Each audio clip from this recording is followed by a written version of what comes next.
नमस्कार, स्वागत है आपका और मैं हूं आपके साथ सपना दीपक मदेशिया। बुलेटिन का आगाज करेंगे। मुख्यमंत्री योगी आदित्यनाथ ने जनता दर्शन के दौरान लोगों की समस्याएं सुनी और संबंधित अधिकारियों को निस्तारण के लिए निर्देश दिया। और इस बीच ये तस्वीरें आपको दिखा रहे हैं जहां गोरखपुर में मुख्यमंत्री ने जनता दर्शन के दौरान लोगों से बातचीत करते हुए नजर आ रहे हैं और इसी के साथ साथ लोगों की समस्याओं को सुनते हुए भी नजर आ रहे हैं। और इसी के साथ साथ देखिए यहाँ पर जो है गायों को चारा डालते हुए भी मुख्यमंत्री योगी आदित्यनाथ नजर आ रहे हैं। आपको बताते चले कि मुख्यमंत्री योगी आदित्यनाथ जनता दर्शन के दौरान तमाम लोगों की समस्याएं सुनते हैं और इसकी वानगी देखिए एक बार फिर देखने को मिल रही है।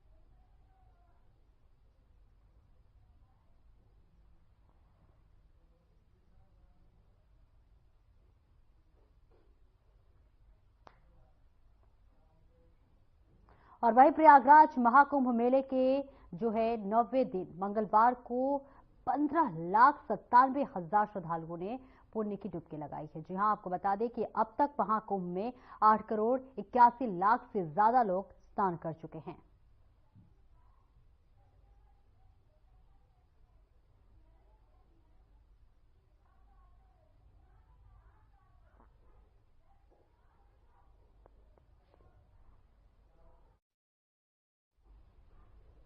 और वहीं प्रयागराज में महाकुंभ जारी है। देश विदेश से करोड़ों की संख्या में श्रद्धालु और सैलानी जो है प्रयागराज पहुंच रहे हैं। और इस बीच अयोध्या और आस्था का पावन जोड़ जो है वो प्रयागराज में देखने को मिल रहा है। और ऐसे में देश के शौर्य उद्योगपति और अडानी ग्रुप के चेयरमैन गौतम अडानी महाकुंभ मेले में शामिल होने के लिए पहुंच गए हैं।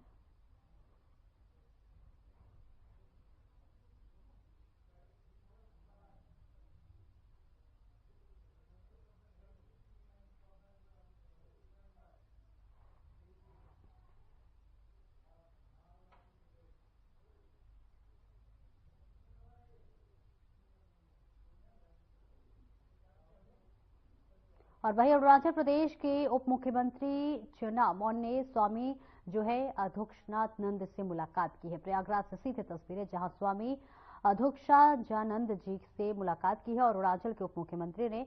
और इस बीच ये मुलाकात की तस्वीरें आपको दिखा रहे हैं जहां पर देश विदेश से सैलानी लगातार यहां महाकुंभ में आ रहे हैं। और इस बीच देखिए उप मुख्यमंत्री का भी आगमन हुआ है। और वही उत्तर प्रदेश के नगर निकाय एवं ऊर्जा मंत्री ए.के. शर्मा ने प्रयागराज कुंभ पर्व क्षेत्र में स्थित जगत गुरु स्वाम भद्राचार्य जी से उनके आश्रम में जो है 30,000 कपड़े की थैली और एक जो है जोहार डस्टबिन के वितरण का शुभारंभ किया है। और इस पहल का उद्देश्य कचरा प्रबंधन को बढ़ावा देना और सिंगल यूज प्लास्टिक पर निर्भरता कम करना है। यह कार्यक्रम नगरीय विकास विभाग एवं आईटीसी मिशन सुनहरा कल के सहयोग से कुंभ मेला क्षेत्र और प्रदेश को स्वच्छ और हरा भरा बनाने और संकल्प को साकार करने की दिशा में एक महत्वपूर्ण कदम है।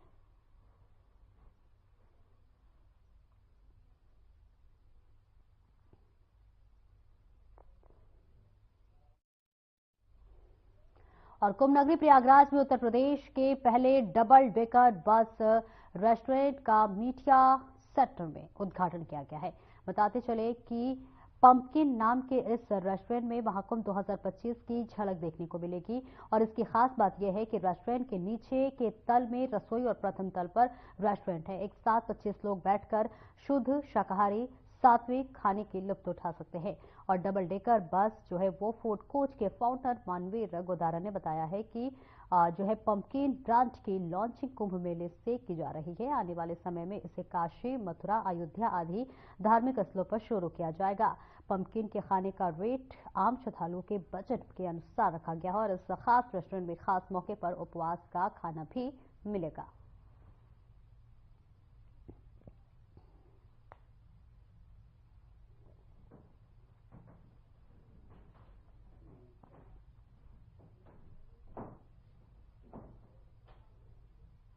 और वहीं दिल्ली में विधानसभा चुनाव के लिए बीजेपी ने कमर कस ली है। बीजेपी ने राज्य की 14 सीटों का जिम्मा उत्तर प्रदेश के मुख्यमंत्री योगी आदित्यनाथ को सौंपा है। इसमें से एक सीट आम आदमी पार्टी के नेता जो है अवध ओझा की है। तो वही जानकारी के अनुसार बीजेपी के स्टार प्रचारक के तौर पर सबसे ज्यादा रैलियों में सीएम योगी शामिल होंगे।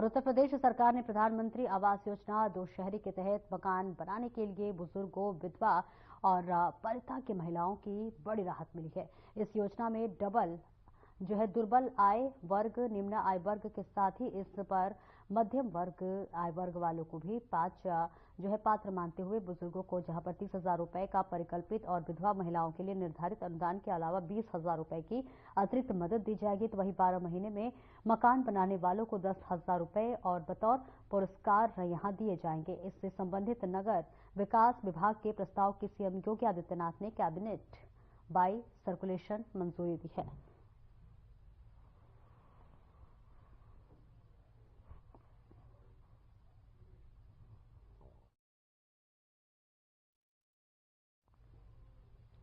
प्रधानमंत्री नरेंद्र मोदी ने डोनाल्ड ट्रंप को अमेरिका का 42वां राष्ट्रपति बनने पर बधाई दी है।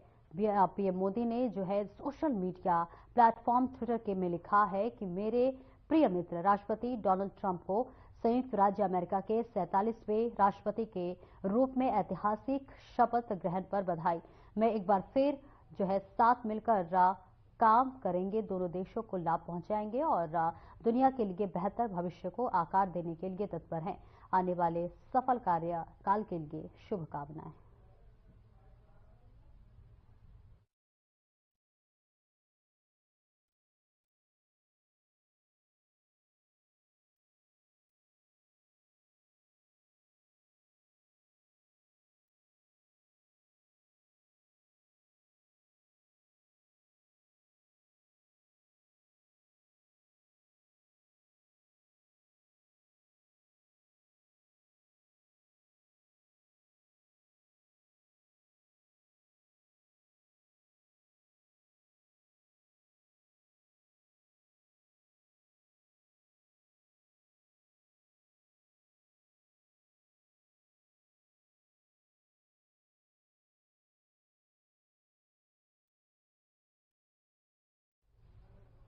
और गोरखपुर में संविधान गौरव अभियान के अंतर्गत कार्यक्रम का आयोजन किया गया, जिसमें मुख्यमंत्री योगी आदित्यनाथ ने शिरकत की।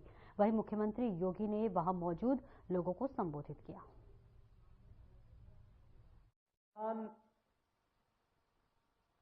किसी भी संप्रभु संपन्न राष्ट्र के नागरिकों का स्वाभिमान होता है, क्योंकि उसी से उसका सम्मान जुड़ता है।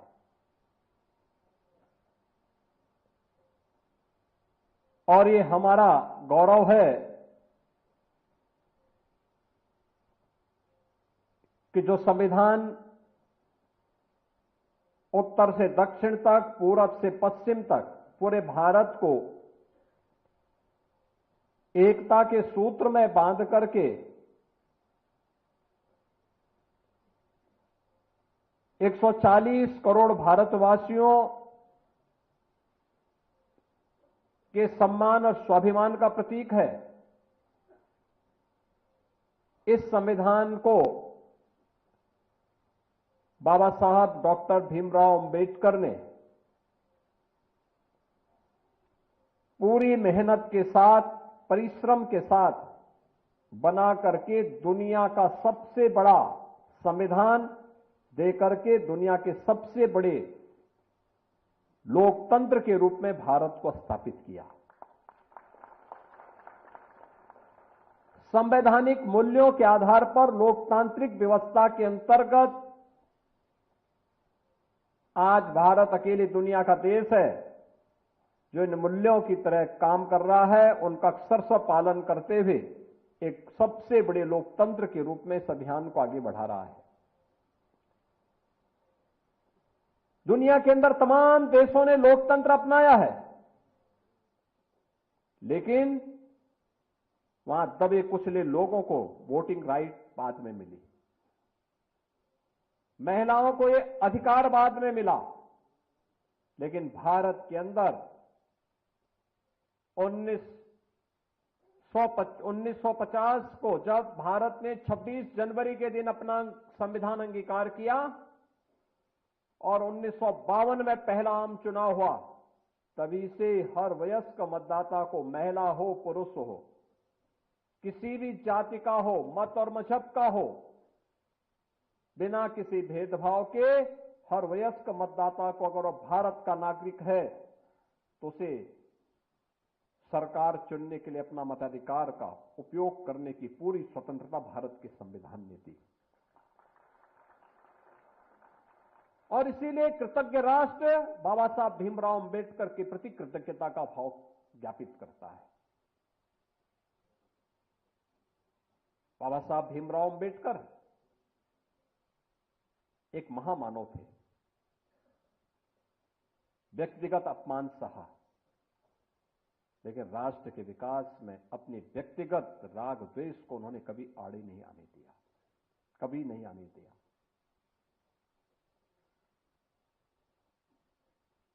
उन्होंने भेदभाव को सहा, उसके अनुरूप जीवन यापन किया, लेकिन राष्ट्र के विकास में ये भावनाएं कभी आड़े ना आने पाए, इसके लिए सदैव सजग होकर के, सचेत होकर के वे कार्य करते रहे। दुनिया की उच्चतम डिग्री उन्होंने हासिल की, लॉ की, अर्थशास्त्र की, प्रशासनिक व्यवस्था की, लेकिन कभी भी उन्होंने राष्ट्र के स्वाभिमान को आंच नहीं आने दी। जो महामानव देश के लिए लड़ता रहा, व्यक्तिगत मान अपमान की चिंता से ऊपर उठ करके देश और समाज के लिए कार्य करता रहा, वंचित तबके को, गरीबों को, महिलाओं को न्याय मिले, इसके लिए कार्य करता रहा, उस महामानव ने कभी अपनी व्यक्तिगत चिंता नहीं की। व्यक्तिगत मान अपमान की चिंता से ऊपर उठ करके और लगातार कार्य करता रहा। और यही कारण है कि हम सब उन्हें एक महामानव के रूप में मानते हैं। लोक कल्याण, राष्ट्र का कल्याण हो, यही उनका जीवन था। लेकिन उस महामानव को देश के अंदर आजादी के बाद बनी पहली सरकार ने जो सम्मान देना चाहिए था, नहीं दिया। 1952 में बाबा साहब अंबेडकर को चुनाव हराने के लिए कांग्रेस ने एड़ी चोटी लगाई थी। उन्हें चुनाव में परास्त करवाने का काम किया। बाबा साहब भीमराव अंबेडकर 1946 में संविधान सभा के सदस्य न बने, इसके लिए षड्यंत्र किए गए।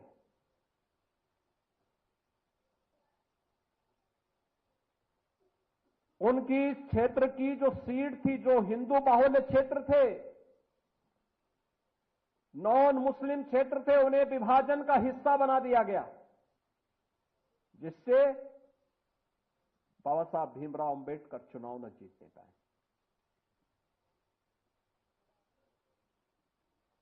1954 में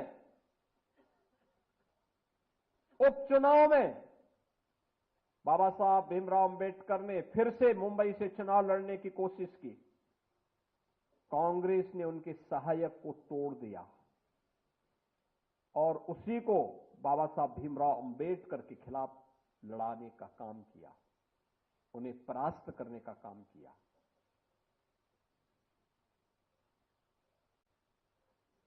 यानी कोई भी ऐसा षड्यंत्र कांग्रेस ने नहीं छोड़ा बाबा साहब भीमराव अंबेडकर को अपमानित करने के लिए। अपने नेताओं के बड़े बड़े स्मारक कांग्रेस ने बनाए, लेकिन बाबा साहब भीमराव अंबेडकर का एक भी स्मारक नहीं बनने दिया, एक भी स्मारक नहीं बनने दिया।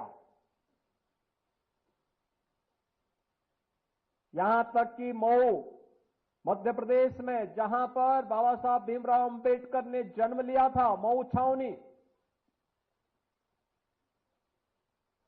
कांग्रेस ने नहीं बनने दिया। कांग्रेस की सरकारें थी, नहीं बनने दिया। इंग्लैंड में रह करके जिस भवन में रह करके उन्होंने अपनी उच्च शिक्षा प्राप्त की। उस भवन को कभी भी भारत सरकार खरीदे और बाबा साहब भीमराव अंबेडकर का स्मारक बने, कांग्रेस ने नहीं किया। दिल्ली में रह करके जिस भवन में उन्होंने अपनी अंतिम श्वास ली, उस भवन को स्मारक बनाने की मांग हो रही थी 1956 से ही। 9 अलीपुर मार्ग दिल्ली का नहीं बनने दिया कांग्रेस ने। नागपुर में जहां उन्होंने दीक्षा ली, वहां पर बाबा साहब भीमराव अंबेडकर का स्मारक बने, कांग्रेस ने नहीं बनने दिया। जहां उनका अंतिम संस्कार बना हुआ था मुंबई के चैत्य भूमि में, वहां स्मारक बने, कांग्रेस ने नहीं बनने दिया। बहनों और भाइयों, बाबा साहब भीमराव अंबेडकर के इन 5 स्थानों पर 5 अंतर्राष्ट्रीय स्मारक बनाने का काम अगर किसी ने किया है तो ये भारतीय जनता पार्टी ने किया है, प्रधानमंत्री मोदी जी ने किया है। मऊ छावनी मध्य प्रदेश में भारतीय जनता पार्टी के मुख्यमंत्री श्री सुंदरलाल पटवा थे। उन्होंने उस स्मारक का शुभारंभ किया था। प्रधानमंत्री उस समय अटल बिहारी वाजपेयी जी जब बने, उन्होंने उसका लोकार्पण किया। मोदी जी उस कार्यक्रम में वहां गए।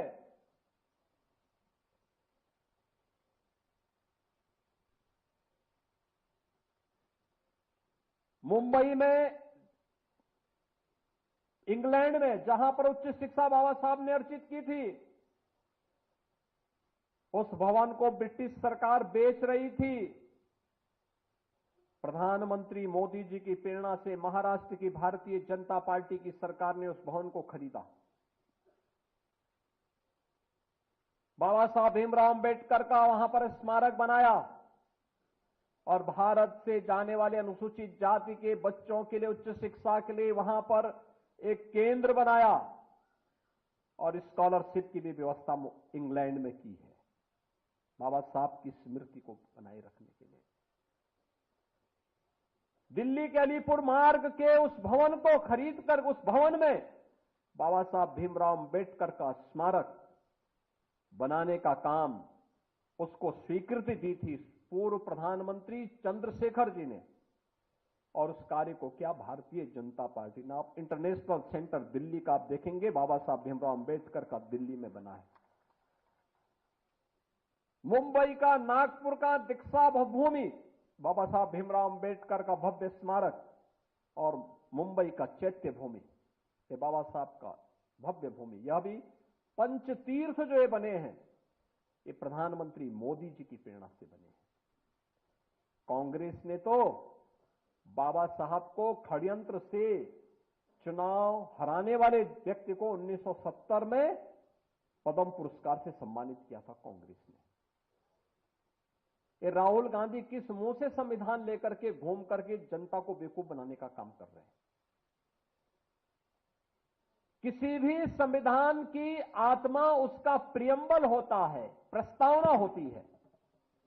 और याद रखना, बाबा साहब भीमराव अंबेडकर ने 26 नवंबर 1949 को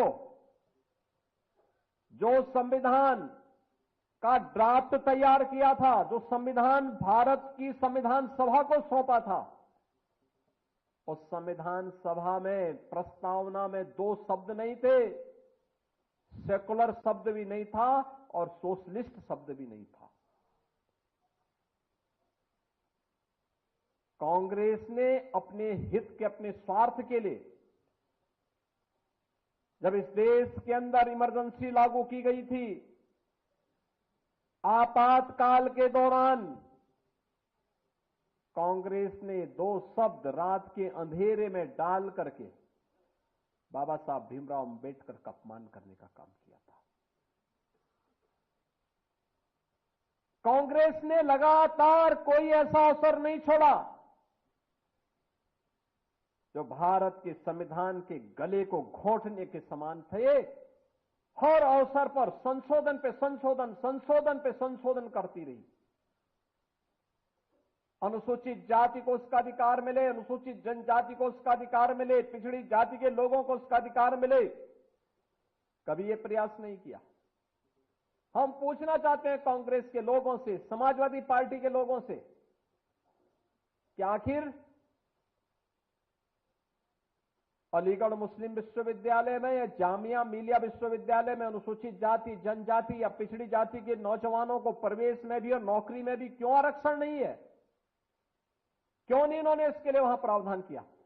जो भारत के पैसे से चलने वाला हो और उस संस्थान में अनुसूचित जाति, जनजाति और पिछड़ी जाति के नौजवानों के लिए भी प्रवेश में भी और नौकरी में भी आरक्षण की व्यवस्था होनी चाहिए।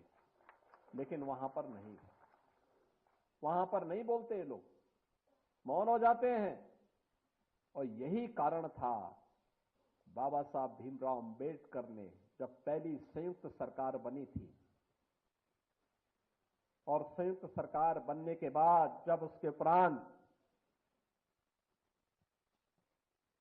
पंडित नेहरू की द्वारा बनाई गई उस नेतृत्व में चल रही सरकार के कृत्यों को देख करके बाबा साहब भीमराव अंबेडकर ने उस समय इस्तीफा दिया था और कहा था, ये सरकार मेरी योग्यता के अनुसार कार्य नहीं ले रही है। मैं पहला भारतीय हूं जिसने अर्थशास्त्र में पीएचडी की है, शोध किया है, भारत के निर्माण में योगदान देना चाहता हूं, लेकिन मेरी कोई उपयोगिता नहीं करते। देश की महत्वपूर्ण उन समितियों में जो देश के विकास के लिए सहायक हो सकती है, उसमें मुझे कोई सम्मान नहीं दिया गया। मेरे अनुसूचित जाति, जनजाति के लोगों के हितों के लिए, वंचितों के हितों के लिए इस सरकार के एजेंडे में कुछ भी नहीं है। यह तो केवल और केवल इस सरकार को विभाजन के बाद भी केवल मुस्लिम तुष्टीकरण की चिंता है, इसलिए मैं अपने पद से इस्तीफा दे रहा हूं। ये कहते हुए इन्होंने इस्तीफा दे दिया था। और कांग्रेस की हर कृत्य वही है आज भी, तनिक भी उसमें कुछ बदला नहीं है।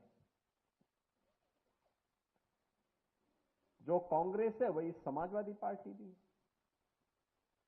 याद करिए, कन्नौज के मेडिकल कॉलेज का नामकरण बाबा साहब डॉक्टर भीमराव अंबेडकर के नाम पे था। समाजवादी पार्टी की सरकार अखिलेश यादव के नाम पे बनी तो उन्होंने बाबा साहब भीमराव अंबेडकर के नाम को हटा दिया। और तो बाद में हमारी सरकार आई तो फिर मैंने वहां पे उस मेडिकल कॉलेज का नामकरण फिर से बाबा साहब भीमराव अंबेडकर के नाम पे किया। इन्होंने अखिलेश यादव, जब आपने देखा होगा 2012 में प्रदेश के मुख्यमंत्री बने थे, उस समय इन्होंने पहली घोषणा की थी कि बाबा साहब भीमराव अंबेडकर और जितने भी सामाजिक न्याय के महापुरुष हैं, इनके बने हुए स्मारकों को हम तोड़ेंगे। तब भारतीय जनता पार्टी ने कहा था कि सामाजिक न्याय के पुरोधाओं की ओर उठने वाले हर हाथ के साथ मुंहतोड़ जवाब देने के लिए भारतीय जनता पार्टी तैयार है।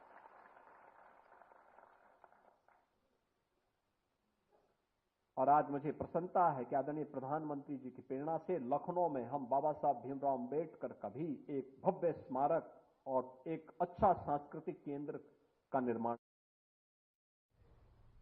तो आप सुन रहे थे मुख्यमंत्री योगी आदित्यनाथ को। फिलहाल इस बुलेटिन में इतना ही। नमस्कार।